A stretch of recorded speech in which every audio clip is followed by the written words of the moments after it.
नमस्कार, आप देख रहे हैं एनबी न्यूज और मैं हूं स्वाति चौरसिया। वक्त हो गया है 3 बजे 3 खबर का। इस वक्त की बड़ी और अहम खबर हम आपको बता दें कि पूर्व डीजीपी गुप्तेश्वर पांडे आज शाम जेडीयू में शामिल हो सकते हैं। खाकी के बाद अब खादी पहनने की बारी आ गई है। बिहार के पूर्व डीजीपी आपको बता दें गुप्तेश्वर पांडे बीते दिनों भी जब इन्होंने वीआरएस लिया था, अटकलें लग रहे थे कि गुप्तेश्वर पांडे राजनीति में अब आने वाले हैं, यानी कि अब वो पूर्ण रूप से शामिल होंगे पॉलिटिक्स में। और आप देखिए, हाल ही में उन्होंने कुछ दिन पहले ही अपना इस्तीफा दिया था, वीआरएस लिया था और अब आज शाम को वो जेडीयू में शामिल हो जाएंगे। ज्यादा खबर देने के लिए मिथिलेश हमारे साथ, हमारे संवाददाता जुड़ गए। मिथिलेश, क्या कुछ जानकारी मिल रही है और अब खबर आ गई है वीआरएस के बाद जेडीयू में शामिल होने जा रहे गुप्तेश्वर पांडे? जी बिल्कुल, देखिए उसी समय ये कयास लगाई जा रही थी जब वीआरएस लेकर के और सीधे तौर पे राजनीति की जो राजनीति की बातें जब शुरू कर दिया था, उन्होंने सियासी पारी शुरू करने के लिए जो किया था उन्होंने, तो सीधे तौर पे सभी को लगभग बिहार की जो जनता था सबको पता हो चुका था कि बिहार के पूर्व डीजीपी गुप्तेश्वर पांडे राजनीति में उतरेंगे। और कल की मैं आपको बता देता हूँ कि उन्होंने जाकर के जो कार्यालय में नीतीश कुमार से मुलाकात किया था, तो और भी इस बात को मुहर लग गई थी कि अब निश्चित तौर पे जदयू में शामिल हो जाएंगे। लेकिन आज शाम की आपको करेक्ट न्यूज बता रहा हूँ सीधे तौर पे कि आज शाम में जदयू में शामिल हो जाएंगे गुप्तेश्वर पांडे और इसी बीच में पूरी तरीके से सियासी राजनीति अब चार्ज हो जाएगी। और आपको ये भी एक नई सूचना है कि ये अक्षर से या शाहपुर के दोनों सीटों में से कहीं भी इनको चयन किया जा सकता है चुनाव लड़ने के लिए। जी, आप जानकारी दे रहे हैं कि खाकी के बाद अब खादी पहनेंगे और ये भी अटकलें हैं कि गृह मंत्रालय मिल सकता है उनको। ये कयास तो बात की बातें कही जा सकती है कि उनको मंत्रालय मिलेगा कि नहीं मिलेगा, लेकिन जो अभी स्थिति है टिकट में लड़ने की जो बातें सीधे कहा जा रहा है कि अब खुद ये जदयू में शामिल होंगे। जदयू में शामिल होने के बाद पार्टी क्या निर्णय लेगी, किस सीट से इन्हें उतारेगी और कहाँ उतारेगी, क्योंकि अभी जिस तरीके से बातें कहा जा रहा है कांग्रेस का सीट रहा है बक्सर का, वहां से उतारने की बातें कही जा रही है, या जो शाहपुर का जो सीट है वो आरजेडी का सीट है। तो अब दोनों जो अभी वर्तमान विधायक है दोनों दमदार विधायक है, लेकिन बीजेपी की सीट माना जाता था शाहपुर में, तो अब ये कयास जो लगाई जा रही है वो बक्सर और शाहपुर की सीट पर लगाई जा रही है। लेकिन ये आने वाला वक्त बताएगा कि इन्हें किस सीट पर लगाया जाएगा या उनके जीतने के बाद में सवाल लूंगी और से दिया जाएगा। जी, उनका जीवन काफी एक बहुत बड़ा हिस्सा उनके जीवन का बक्सर में बीता है। क्या कुछ अभी तय हुआ है कि कुछ पता चल सके कि कहां से एग्जैक्टली वो चुनाव लड़ने का उनका प्लान है आगे का? मैं आपको फिर से एक बार दोहराना चाहूंगा इस बात को लेकर के कि ये जदयू में शामिल होने के बाद ही सीधे तौर पर पता चल पाएगा पार्टी में कि पार्टी कहाँ निर्णय लेती है इनको चुनावी मैदान में उतारने के लिए। लेकिन दोनों जो सामने में बातें आ रही है, एक बक्सर विधानसभा सीट का और दूसरा आपके शाहपुर विधानसभा सीट का, तो दोनों स्थलों पे अभी बातें चल रहा है और अंदरूनी बातें यही कही जा रही है कि बक्सर इनका कर्म क्षेत्र रहा है, उस स्तर पर भी लड़ाया जा सकता है। लेकिन यहाँ पर आपको एक बात और भी बताना चाहेंगे, शाहपुर क्षेत्र जो विधानसभा है वो बक्सर ये सीधे तौर बीजेपी के खाते में जाने की संभावना है। तो संभावना ज्यादा ये कहा जा सकता है बक्सर को जो सीट और जदयू सीट में जाने की संभावना है, तो ये सीधे कहा जा सकता है कि बक्सर की विधानसभा सीट से संभवतः इन्हें उतारा जा सकता है गुप्तेश्वर पांडे को। जी, बहुत बहुत धन्यवाद मिथिलेश, आपने ये जानकारियां विस्तार से दी और बेहद अहम जानकारी। बिहार चुनाव से पहले गुप्तेश्वर पांडे अब जेडीयू में शामिल होने जा रहे हैं। कुछ दिन पहले ही उन्होंने वीआरएस लिया है और आपको बता दें बड़ी खबर जो आ रही थी बिहार से, बिहार चुनाव से पहले गुप्तेश्वर पांडे ने वीआरएस लिया और अब देखिए जिस चीज का अनुमान लगाया जा रहा था, जो आकलन किया जा रहा था कि गुप्तेश्वर पांडे शामिल हो सकते हैं, राजनीति करने आ सकते हैं और अब वो जेडीयू में आज शाम को शामिल हो जाएंगे। अब रुक करते हैं अगली खबरों का। भारत और चीन के बीच लगातार 5 महीनों से तनाव जारी है और अब खबर यह आ रही है कि भारत ने बॉर्डर पर अपनी शक्तिशाली टैंक T-90 टैंक को उतार दिया है। वहीं दूसरी तरफ भारत की तैयारियों को देख करके ड्रैगन टेंशन में आ गया है। देखिए हमारी खास रिपोर्ट। LOC से लेकर LAC तक जिस किसी ने आंख उठाई देश की सेना ने उसका उसी की भाषा में जवाब दिया।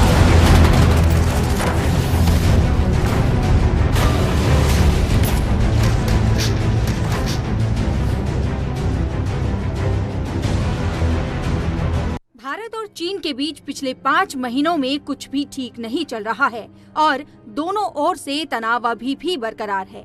तमाम बातचीत और आश्वासनों के बावजूद भी दोनों सेनाएं एक दूसरे के सामने डटी हुई हैं और जंग जैसे हालात बने हुए हैं।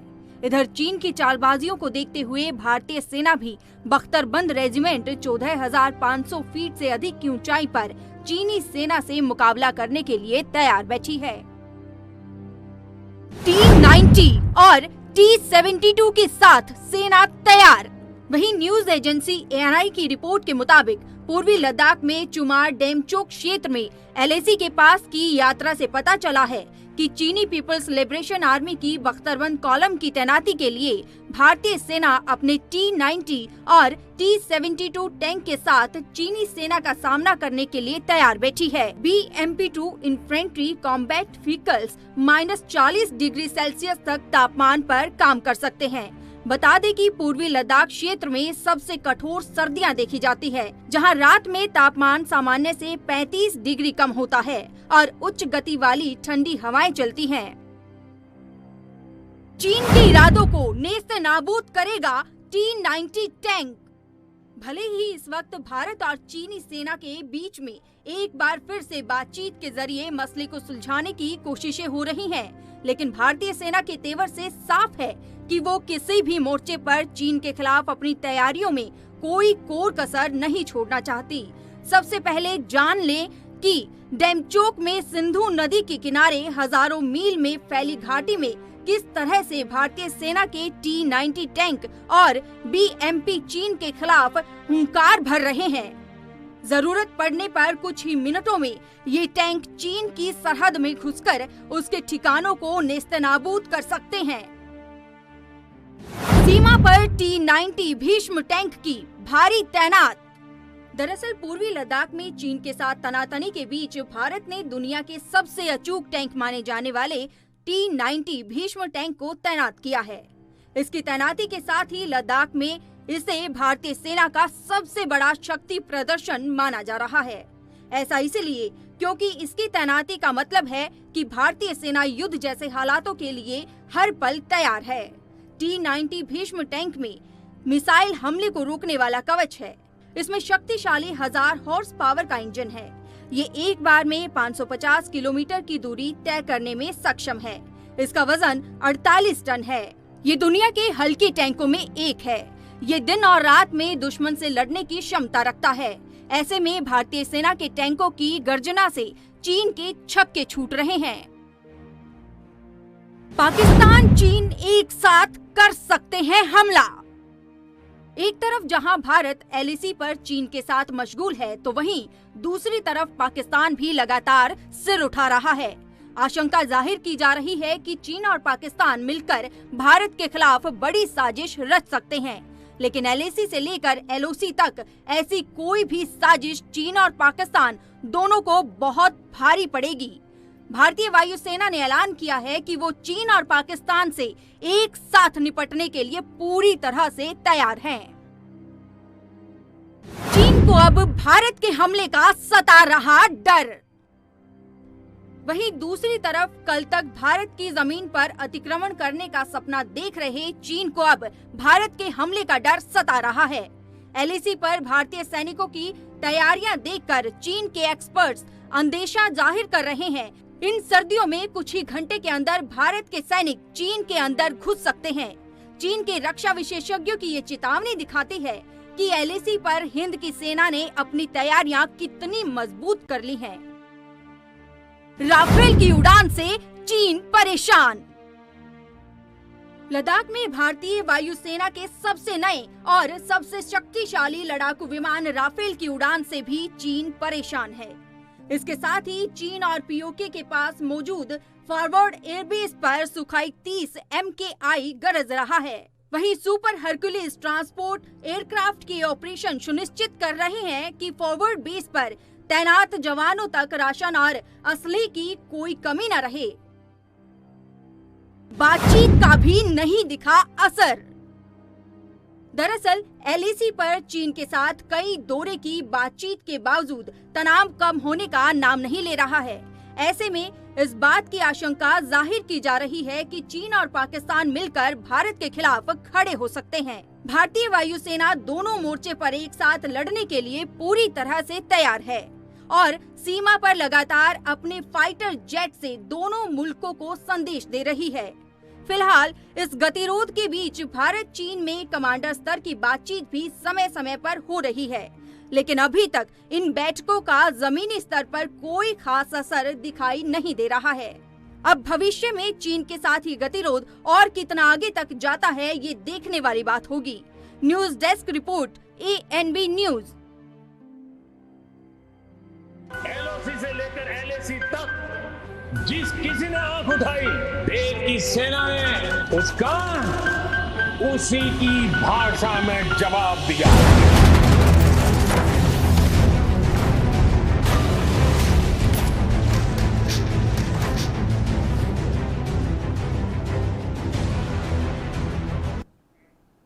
और यहाँ रुकेंगे एक बहुत छोटे से ब्रेक ले, आप कहीं मत जाइए, देखते रहिए ANB न्यूज।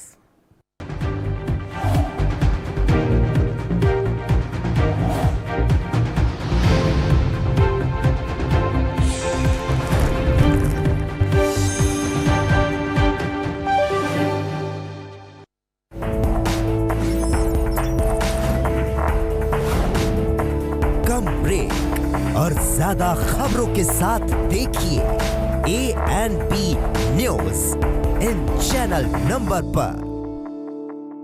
सबसे अलग अंदाज, हम बनेंगे आपकी आवाज, सवालों की धार, खबरों की बौछार, सिर्फ मेरे साथ ANB न्यूज पर।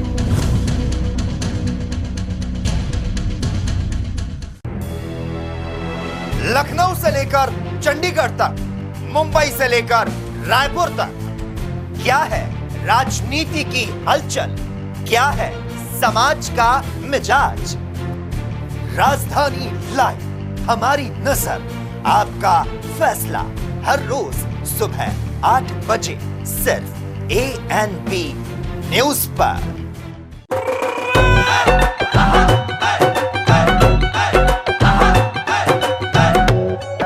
सरदार संगत सिंह अज बहुत खुश है।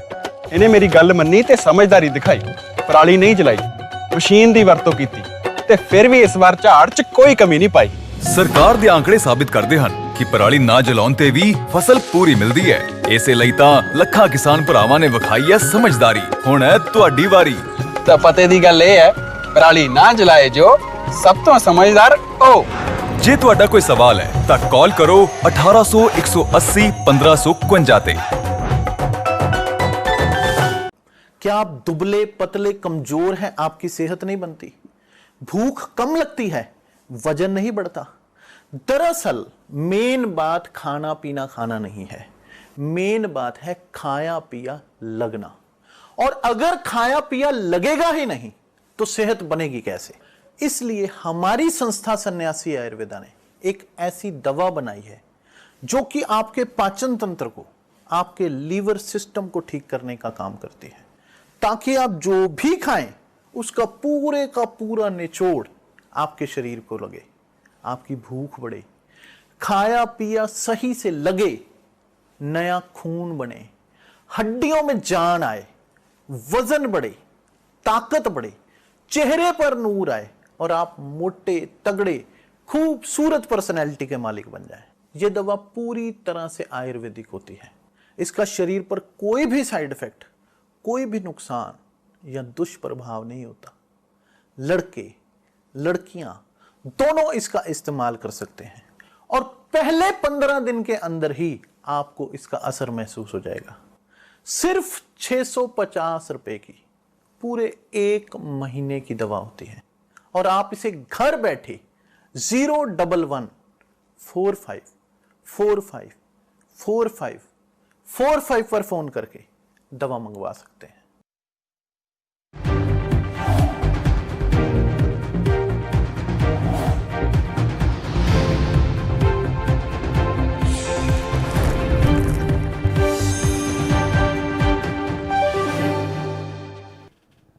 और अभी आपने देखा कि किस तरीके से चीन और भारत के बीच जो तनाव है वो बना हुआ है। बार बार भारत की तरफ से बातचीत भी की जा रही है, चीन से भी लगातार बातचीत करने की कोशिश हो रही है, लेकिन चीन है कि मानता नहीं। और इसी मुद्दे पर बात करने के लिए हमारे साथ रिटायर्ड कर्नल दर्शन सिंह हमारे साथ जुड़े हैं। सर, आपका बहुत बहुत स्वागत है एनबी न्यूज़ पर। क्यों नहीं चीन को समझ में आता है जब भी आगे बढ़ता है भारत, चीन कोशिश करता है कि बातचीत हो जाए, बातचीत के लिए भी भारत आगे बढ़ता है, लेकिन कुछ धरातल पे जब बात होती है, भले ही रूम में बैठ करके बड़ी बड़ी बातें हो जाएं, लेकिन जब ग्राउंड जीरो पे बात आती है तो चीन बाज नहीं आता अपनी हरकतों से। जो लाइन ऑफ एक्चुअल कंट्रोल है उसको चेंज करना चाहता है। वो बातचीत तो करता है पर ऑन ग्राउंड बिल्कुल अपनी जो पोजीशन है उससे वो आगे पीछे नहीं होना चाहता है। 6 राउंड जो हमारे डिफेंस के वहां से आर्मी कमांडर जो वहां पे लोकल कमांडर है ब्रिगेड लेवल और कोर कमांडर लेवल के हो चुके हैं। उसके बाद भी चाइना ने जो फिंगर 4 का एरिया में कोई कोशिश नहीं करी है कि पीछे जाने की। अभी रिसेंटली जो उनके साथ मीटिंग हुई थी, बल्कि उसमें चाइना ने ये एग्री किया कि चाइना और भारत इस क्षेत्र में और आर्मी नहीं लाएंगे और स्टेटस को मेंटेन रखेंगे। ये क्लियरली एक भारत के जो ऑफेंसिव है उसको रोकने की चाल है, क्योंकि चाइना को पता है कि विंटर जब शुरू हो जाएगी, अभी जल्दी ही रोड्स बंद होने वाले हैं, तो फिर ज्यादा मूवमेंट मुश्किल हो जाती है जब बर्फ पड़ जाएगी। तो चाइना नहीं चाहता कि वहां पे भारत की प्रेजेंस ज्यादा हो, ताकि उसमें ज्यादा प्रेशर ना पड़े और वो जहां बैठा है उस पोजीशन को अच्छी तरह से कंसोलिडेट कर ले। और फिंगर 4 के एरिया में ठीक है सर, ये तो बीते दिनों से जो सारी चीजें चल रही थी उसके बारे में आपने बता दिया, लेकिन चीन बाज नहीं आ रहा है। अब वो क्या कर रहा है, एक नई रणनीति के साथ है, जो पहले भी वो एक आध बार कर चुका है। लाउड स्पीकर्स लगा करके बॉर्डर पे वहां पर और LAC पर वो भारतीय सेना को परेशान करने की कोशिश कर रहा है। जी हाँ, ये एक प्रोपेगेंडा वॉरफेयर होती है जिसमें आप दुश्मन की लैंग्वेज में गाने चलाते हो, उनको भरमाते हो कि हम तो आपके फ्रेंड हैं, ये तो कोई और शक्ति आपसे लड़ने चाहती है, हमारा आपसे कोई लेना देना नहीं है, हम लड़ना नहीं चाहते हैं। तो ये एक भरमा के उनका कॉन्फिडेंस गेन किया जाता है अपने ओपोनेंट का।